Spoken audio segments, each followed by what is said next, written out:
Hello and welcome to Banfield. This week, ESPN blew the whistle on a dirty little secret. Make that another little secret in the NFL. The key word this time, however, dirty.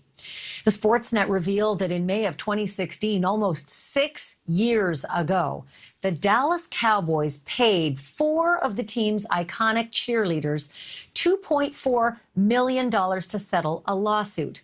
The 4 cheerleaders alleged that a Cowboys senior vice president, a man named Rich Dalrymple, slipped into their locker room while they were changing and recorded them on his cell phone.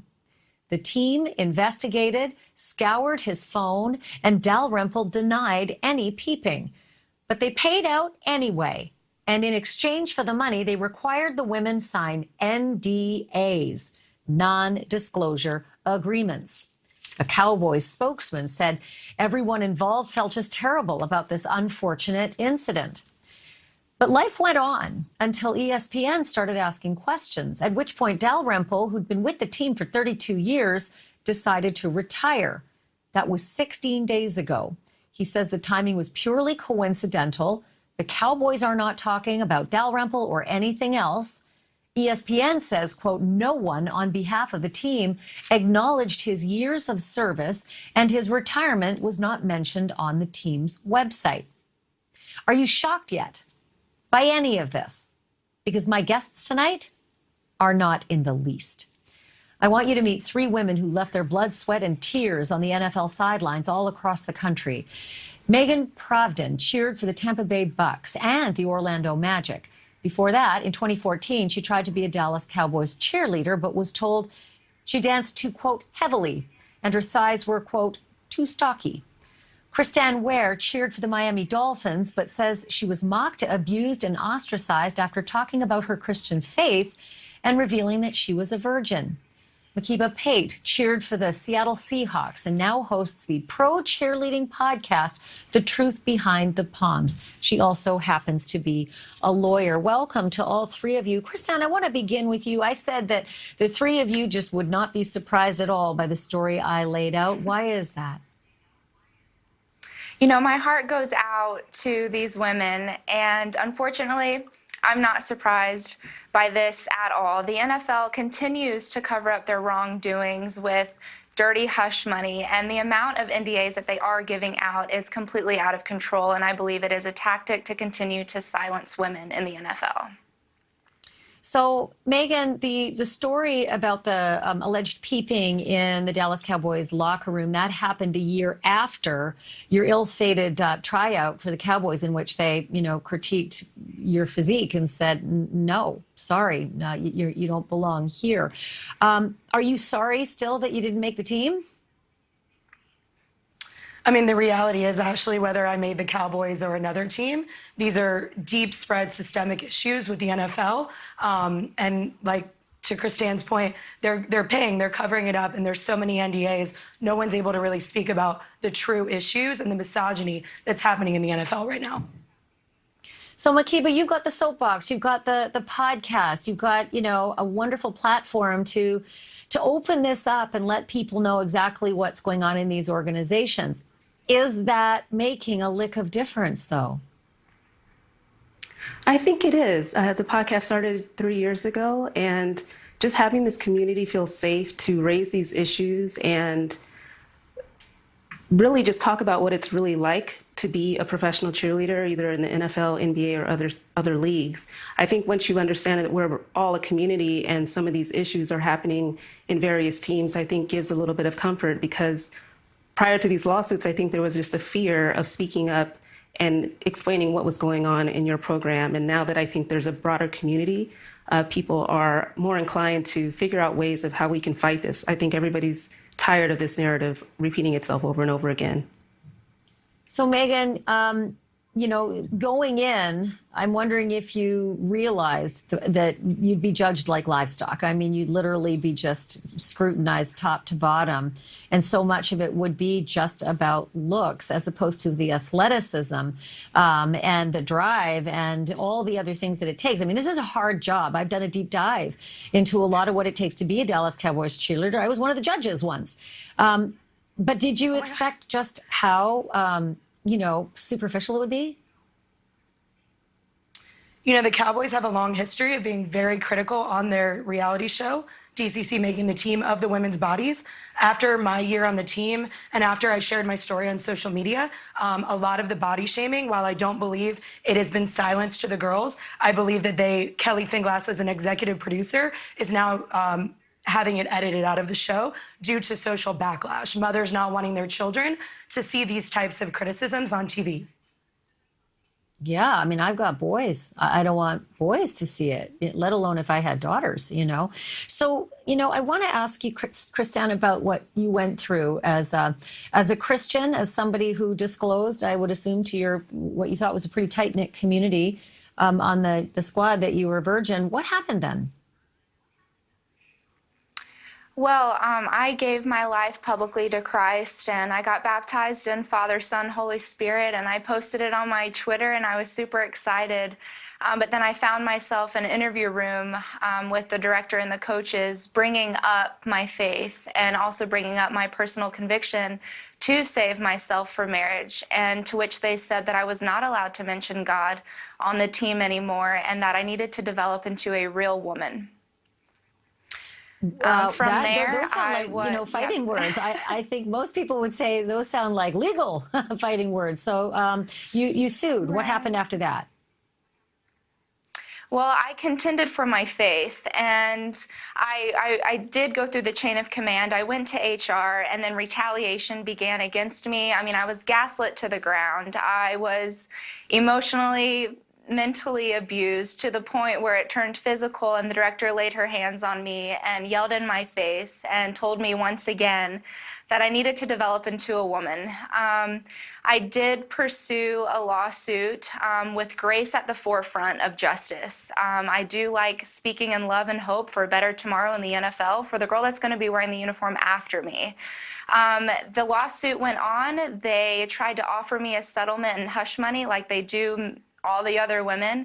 I refused it. I turned down the money. I did not sign an NDA because for me, telling my testimony is more important.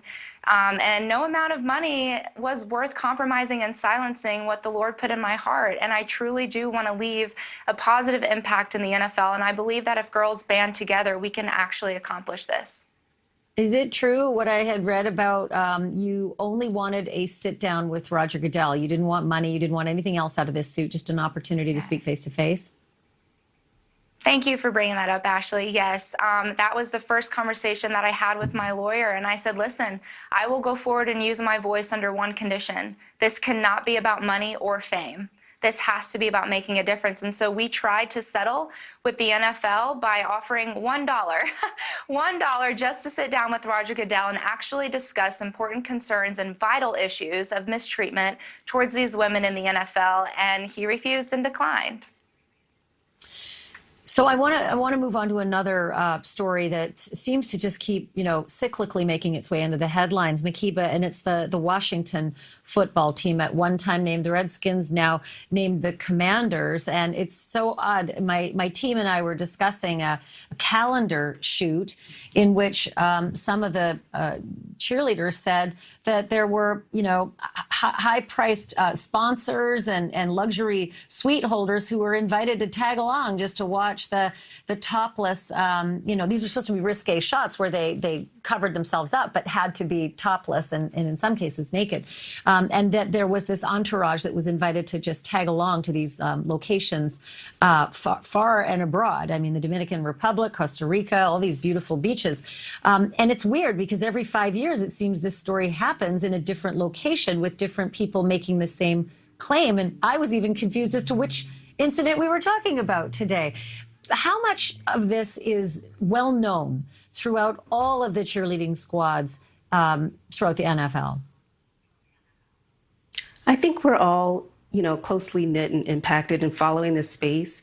I mean, this unfortunately dates back 20 years ago. This happened, something similar with the Philadelphia Eagles cheerleaders that were being spied on and by visiting teams in the NFL through their locker room, just different cracks and holes and just spying on the cheerleaders. So this is definitely something that has recycled over and over again in the press. And I think the cheerleaders are aware of these types of things happening. And like you said earlier, it's not necessarily a surprise. because there really are no repercussions, there is really no justice that's served for, the women that go through these horrific incidents. It's so violative, it's ridiculous. So, okay, and I know that you guys weren't, cheerleading for the Redskins or the Commanders, but since there is sort of the discussion mill, shall we say, about a lot of these incidents, issues, and treatments throughout every one of the squads, or at least many of the squads, there was more that I found so disturbing about these trips, especially the one that the New York Times wrote about in 2013 to Costa Rica with the Washington team. They weren't paid. They were their expenses were covered, but they weren't paid at all. They barely had a second to eat. Most of them would eat, snacks in their hotel rooms because they couldn't have any time to go get a meal. And then some of them, 5 of them, told the New York Times that they were selected by some of those sponsors who tagged along on this trip and the luxury booth owners, selected to be escorts out at a nightclub in the evening. They were loaded onto a bus with no NFL presence or security, taken to a dark nightclub where there were NFL people and these sponsors. And then the bacchanalia, continued. Their passports were taken away from them. The police approached them afterwards saying, what was assumed to be, who are you? And some of the NFL guys said they think you're hookers. And that was just the most deflating, horrendous moment for many of them. My jaw dropped. I couldn't believe it. Everything I've heard that's gone on with cheerleading squads, that I didn't. So I would like to ask you, Megan, if that one is a shocker or if that's just a Saturday. That was not my personal experience. However, I'm friends with a lot of people that have been a part of a lot of different teams. And sadly, that's not a shock. And sadly, these women feel that speaking out is actually inhibiting, their experience. They're saying, well, but I'm so appreciative that I'm a part of this team. Well, that's great. But we have to speak up and we have to advocate for these women, or these working circumstances, these non-livable wages. All of those things are going to continue to happen. And I do want to say, I'm not sure if you also read up on the Buffalo Jills, but a lot of these NFL and NBA teams' solution to women who speak out blatantly about sexual abuse and misconduct, they just shut the team down. Make it a co-ed team. Cover them up.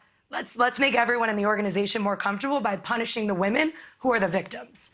So that's really what I want to make sure that everyone understands about this. It's a vicious cycle, and the NDAs and all of that, it's continuing to silence all of us alumni who want better for the next generation of women.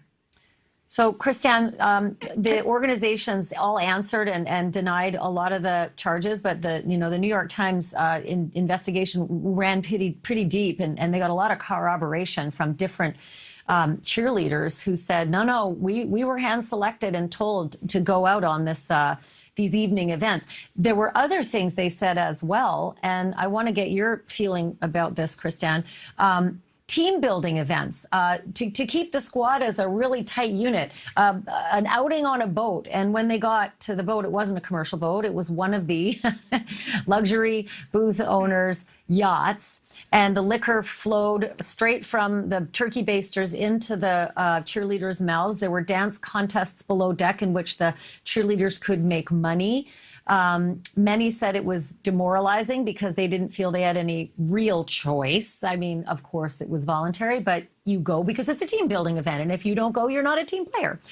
So I sort of feel like, I can't imagine that in 2022 this is going on, but I assume that something maybe like it is, or if it's not exactly those scenarios that was written about in the New York Times, it's something similar. What do you, and especially with your Christian faith, that kind of a scenario has got to be just abhorrent. Right. It's really disheartening because there is a dark, toxic culture in the NFL cheerleading world, and that is that these women are threatened and forced into intimidation and submission by saying, hey, you're here to be seen and not heard. And if you have a problem with what we're asking of you, then you're easily replaceable, and all we need is a pretty face. And if you have at all a human heart, you say to yourself, well, I can only fight a broken system while I'm in a system. And if I do turn in my uniform and I do quit when it gets hard, they're just going to target another girl. And that's what's so hard, is that these women are terrified. I mean, we were scared just to admit that we needed a drink of water during practice. These women are going through very vigorous situations. And like you said, it does feel like we don't have a choice. And the only choice we have is to walk away, but then it's just going to happen to the next girl. And our backs are against the wall, but we are calling them out. It is ignorant at best to say that we need to ban cheerleaders. Cheerleaders are not the problem. The NFL and the corrupted system is the problem. And Makiba, I know you were going to try to get a last comment in there. What was it? Sure. I think even, the instances that you're mentioning that happened on these trips, I think the worst of it all was just that the allegations that these women were secretly filmed doing these photo shoots, obviously while they were unclothed, and this was at the supposed request of Dan Snyder. I think that's probably one of the worst allegations that I can think of, because again, similar to what's happened with the DCC, they're being filmed without their knowledge. It's criminal behavior. I mean, let's be honest, this is actually something that violates the laws in Texas. It's something that should never happen in a workplace, a work setting.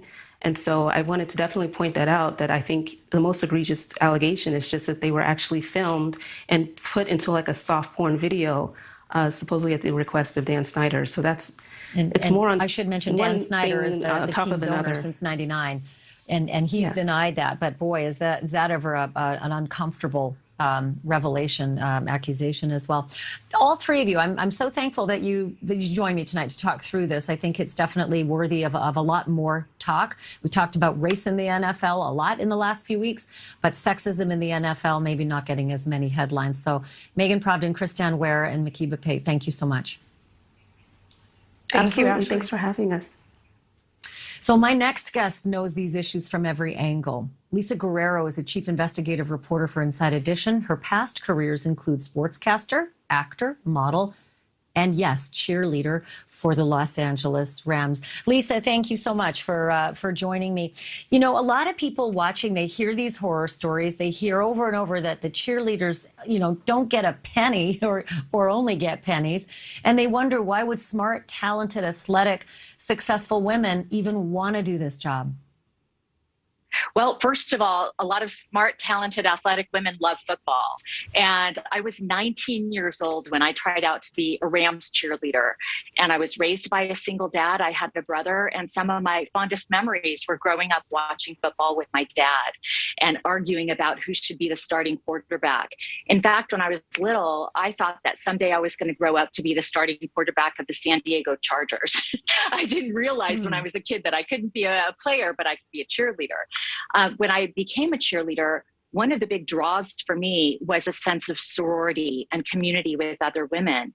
Again, I didn't have sisters, I didn't have a mom, and I saw being part of this team as being part of this group of women that were dancers, that were part of a team that loved sports, that loved our home team. At that point, it was the Rams, who played in Anaheim. I grew up in Orange County, and I saw the opportunity of trying out in a couple of ways. Number one, as a model and an actor and a dancer, I thought it would be an opportunity to dance and to be something that would help build my craft as a dancer. And because we were close to Los Angeles, of course, I was auditioning. And I thought, maybe this will also help my acting career. It will give me a platform. And I did, in fact, get an agent when I was a cheerleader. A lot of the women, though, try out because they're going to college. They understand it's not a full-time job. It's a hobby. It's a part-time job. And they think that at some point they're going to take this opportunity and potentially use this as a prospective business connections. A springboard, I would Most think. of the women, yeah, of course, springboard to something. Of course, you something grow else. up, I can you see get your it. college yeah. degree. Except, boy, oh Absolutely. boy, I mean, it pays about as much as a hobby would. So it has to be particularly heartbreaking. I don't know if you went through any of the things that many of these women allege happened to them with Cowboys, with the Redskins. But it has to be particularly heartbreaking when you hear 5 different women who were interviewed by the New York Times say things like they were dangled as sex objects, they were pimped out, that they were used as sex symbols to basically, appease the highest bidders, the men who would, pay for sponsorships and have luxury boxes. This was a big thank you. Here are our girls. That just must be heartbreaking. It's heartbreaking to me, and I wasn't a part of, the industry. It's outrageous. It's not just heartbreaking, it's infuriating. These young women are ambassadors for your community. They come, unlike the players who are drafted from a college and are from different communities, your cheerleaders for these teams, they come from your community. And long after they leave cheerleading, they stay in that community. They raise children, they raise family. They're part of your fan base. They are ambassadors for your franchise, and to be treated disrespectfully, to be abused, harassed, insulted is absolutely wrong. A couple of things. First of all, where are the directors when this is happening? I was also a former director. Once I cheered for the Rams, I was a director for the Falcons and the Patriots. So you've got to have a strong director that says, absolutely not. Not only well, can I tell you am something? I not gonna, I'm glad you asked that, Lisa, because when I read this this investigation into the Washington Redskins Costa Rica trip, where they were trying to shield each other from the ogling sponsors that were asked to tag along. The director I made a comment, and this is a quote from the Times. I'm not kidding. The female director of the Washington Redskins cheerleading squad, her name was, and I've just got it right here. Hold on a second. It's, and I think it's important to know it because the comment that she made just sort of stood out like a sore thumb. I can't find it. I'll find it in a second. But what she said, Jojokian, if that sounds right, Stephanie Jojokian. She said to the Times, quote, "No sponsor is worth these children's safety and well-being at all." These children, these were women. And I guess last quick comment, Lisa, but to be referred to in a New York Times interview as a group of children, does that kind of sum it all up?